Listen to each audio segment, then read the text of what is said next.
नमस्कार दोस्तों, आप सभी का स्वागत है रिखाड़ी स्टडी पॉइंट के इस यूट्यूब चैनल में। दोस्तों, आज के इस वीडियो में बात करूंगा मैं Uttarakhand Open University BA first semester 2025 के लिए understanding poetry BAELN 101 subject code के most important question. Understanding poetry first Uttarakhand Open University first year first semester students के लिए आज के इस वीडियो में इसके मोस्ट इंपॉर्टेंट क्वेश्चन को कवर करने वाला हूं और आपको बताने वाला हूं कि इस सब्जेक्ट में अपने अच्छा स्कोर कैसे करना है, प्रश्नों को कैसे अटेम्प्ट करना है दोस्तों, ठीक है। और ये आपका टोटली इंग्लिश बेस्ड सब्जेक्ट है और आपका एग्ज़ाम डेट ये 14 फरवरी 2025 में है। तो आज के इस वीडियो में अंडरस्टैंडिंग पोएट्री को हम समझाने का प्रयास करूँगा। इसके क्वेश्चनों को आपको आपके सामने प्रस्तुत करूँगा और इन प्रश्नों को आपने कैसे पढ़ना है, कैसे अपना आंसर लिखना है, सारी जानकारी इस वीडियो में दूंगा दोस्तों मैं। और दोस्तों, अगर आप चैनल पे नए हों तो चैनल को आप सब्सक्राइब कर दीजिए, इस वीडियो को लाइक करें, शेयर करें और जो भी आपके मन में प्रश्न बन रहा हो उसे कमेंट सेक्शन में कर दें, ठीक है। जो भी प्रश्न आपके मन में आ रहा हो उसे आप कमेंट सेक्शन में कमेंट कर दें। और दोस्तों, आप सभी को बता दूं, उत्तराखंड ओपन यूनिवर्सिटी स्टूडेंट्स के लिए हमने एग्ज़ाम सीरीज बैच निकाला हुआ है, ठीक है। और एग्ज़ाम सीरीज बैच को अगर आप चाहते हैं कि लास्ट तक कंटिन्यू करूं मैं, तो आपने केवल कमेंट सेक्शन में यस टाइप करना है, ठीक है। यस टाइप करेंगे तो इस बैच को मैं लास्ट तक ले जाऊँगा। और आपने प्लस एक काम और करना है, हमारे इंस्टाग्राम प्रोफाइल को फॉलो ज़रूर करना है दोस्तों। रिखाड़ी स्टडी पॉइंट को आपने इंस्टाग्राम पर फॉलो करना है। आप जाइए इंस्टाग्राम पर, हमारे चैनल को सर्च कीजिए और वहाँ से हमारे चैनल को आप फॉलो कीजिए। यहाँ पर भी हम ढेर सारा कंटेंट डालते रहते हैं। तो चलिए दोस्तों, इसके प्रश्नों को मैं डिस्कस करता हूँ। Understanding poetry.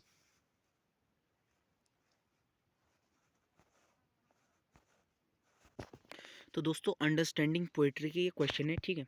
ये सारे प्रश्न अंडरस्टैंडिंग पोएट्री से हैं।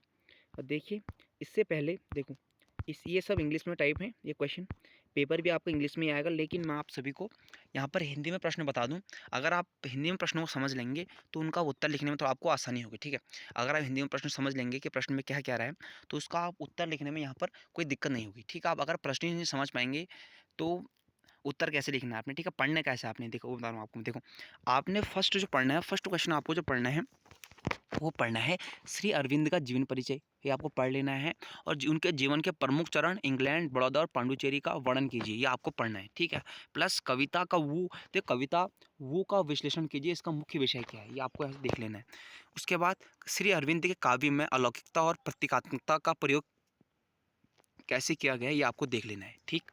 मैं आपको हिंदी में इसलिए बता रहा हूँ क्योंकि आपको समझने में क्या होगी, समझने में आसान होगा और लिखने में भी आसानी रहेगा फिर। इसके बाद इंग्लिश में इनको आप ट्रांसलेट कर लेना, इंग्लिश में आप देख लेना, मैंने ट्रांसलेट कर रखे हैं, ठीक है। चौथा प्रश्न क्या रहा है, अ ड्रीम ऑफ सुरल साइंस के व्यंग्यात्मक कविता के रूप में कैसे देखा जा सकता है। श्री अरविंद के काव्य में प्रेम और अध्यात्म का योगदान समझाइए। Because do of art of Savitri के संदर्भ में चर्चा करें, ठीक है। इन चीज़ों को देख लेना आपने। श्री अरविंद के बारे में इतना पढ़ना है आपको।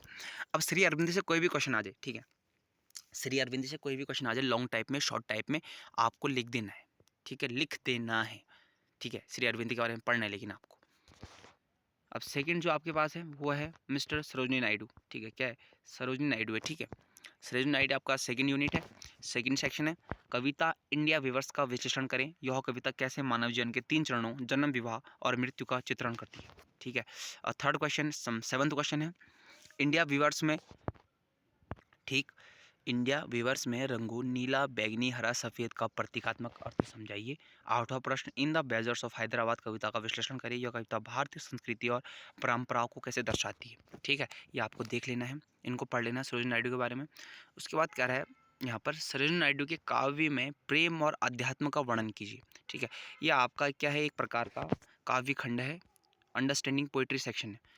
सरोजिनी नायडू के जीवन और उनकी प्रमुख रचनाओं the golden threshold, the bird of time का महत्व बताइए, ये आपको पढ़ लेना है। फिर आपका ब्लॉक सेकंड आता है प्री रोमांटिक काव्य। कौन सा, प्री रोमांटिक काव्य। शेक्सपियर की कविता let me not to the marriage of true minds का विश्लेषण करें। यह सच्चे प्रेम दर्शन को कैसे दर्शाती है, ये आपको पढ़ लेना है। शेक्सपियर की कविता। जॉन डॉन की कविता ये पढ़ लेना आपको बारे में, अलौकिक तत्व, ठीक है, का वर्णन कीजिए। जॉन मिल्टन की कविता how soon hath time and when I consider how my light is spend में धार्मिक और दार्शनिक विचारों का अध्ययन करें, ठीक है। उसके बाद ब्लॉक थर्ड है आपका रोमांटिक काव्य। यहाँ से आपको रोमांटिक काव्य से आपको वर्ड्सवर्थ की कविता द सॉलिटरी रिपर का विश्लेषण करें। यह प्रकृति और मानव भावनाओं को कैसे चित्रित करती है। ठीक है, शैली की कविता, ठीक है, ode to the West Wind में प्रकृति और परिवर्तन का संदेश समझाइए। किड्स की कविताएं ode to the nightingale और, ठीक है, में प्रतीकात्मकता का उपयोग करें। ठीक है, कविता का नाम ये है, बीच में मेंशन किया गया है। ठीक है, कविता का नाम बिल्कुल यहाँ पर बीच में मेंशन किया गया है। इन कविताओं को पढ़ें आप। ठीक है, सारी कविताओं के बारे में पढ़ें और सारे खंडों को जैसे बता रहा हूँ मैंने, जैसे तैयार किया है वैसे आपने सारे खंड पढ़ने हैं। ठीक है, चौथा ब्लॉक आपका क्या है, यहाँ से यहाँ पर फोर्थ ब्लॉक आपका क्या है देख लेता हूँ। यहाँ पे लिखा है विक्टोरियन काव्य। विक्टोरियन काव्य इसमें आपको फोर्थ ब्लॉक में भी 3 प्रश्न हैं विक्टोरियन काव्य से। टेनिसन की कविता, ठीक है, मैं विक्टोरियन युग की संघर्षशीलता का अन्वेषण की भावनाओं को समझाइए। रॉबर्ट ब्राउनी की कविता माय लास्ट डचेस को एक नाटकीय एकालाप के रूप में समझाइए। मैथ्यू अंडोल्ड की कविता डॉवर बीच के दार्शनिक विचारों को विश्लेषण करें। ये सारे प्रश्नों को देखो, इन प्रश्नों को जिस जैसे जैसे खंड में बता रखे हैं उनके बारे में पढ़ लेना है। और देखो क्वेश्चन कहीं से भी आए आपको छोड़ना नहीं है। देखो अगर क्वेश्चन आपको इन्हीं से आना है, देखो क्वेश्चन आपको यहीं से आएगा और इन चीज़ों को आपने पढ़ लेना, समझ लेना, सबके बारे में थोड़ा थोड़ा जानकारी इकट्ठा कर लेनी है कि आपको पेपर में कोई दिक्कत ना हो। ठीक है दोस्तों, अब इन प्रश्नों को मैंने इंग्लिश में टाइप किया है। देखो इंग्लिश में मैंने इन प्रश्नों को टाइप किया है सेम। देखो आप यहाँ से इंग्लिश में देख सकते हैं इन प्रश्नों को। ठीक है, इंग्लिश में टाइप किए गए प्रश्न हैं ये देखो। ठीक है, स्टोरी नाइट वाला सेक्शन है। उन्हीं प्रश्नों को फिर मैंने हिंदी में डिस्कस किया। ऐसे इंग्लिश में प्रश्न आएंगे आपके। ठीक है, पेपर आपका इंग्लिश में रहेगा, पहले बता दूँ, ये देख सकते हैं। उसके बाद ये बाकी इसका है दोस्तों हिंदी फॉर्मेट में आपको बता चुका हूँ मैं। तो दोस्तों आज की इस वीडियो में बस इतना ही था उत्तराखंड ओपन यूनिवर्सिटी की। फिर मिलते हैं एक नए सब्जेक्ट के साथ। और जाते जाते आपसे यही कहूँगा मैं कि आप कमेंट सेक्शन में अपनी राय ज़रूर दें कि आपको किस सब्जेक्ट पर वीडियो चाहिए। तो दोस्तों चैनल को सब्सक्राइब कर देना, वीडियो को लाइक कर देना, शेयर कर देना दोस्तों हर एक उत्तराखंड ओपन यूनिवर्सिटी स्टूडेंट के पास दोस्तों। तो आज की इस वीडियो में बस इतना ही था, फिर मिलते हैं। आज के लिए दोस्तों नमस्कार।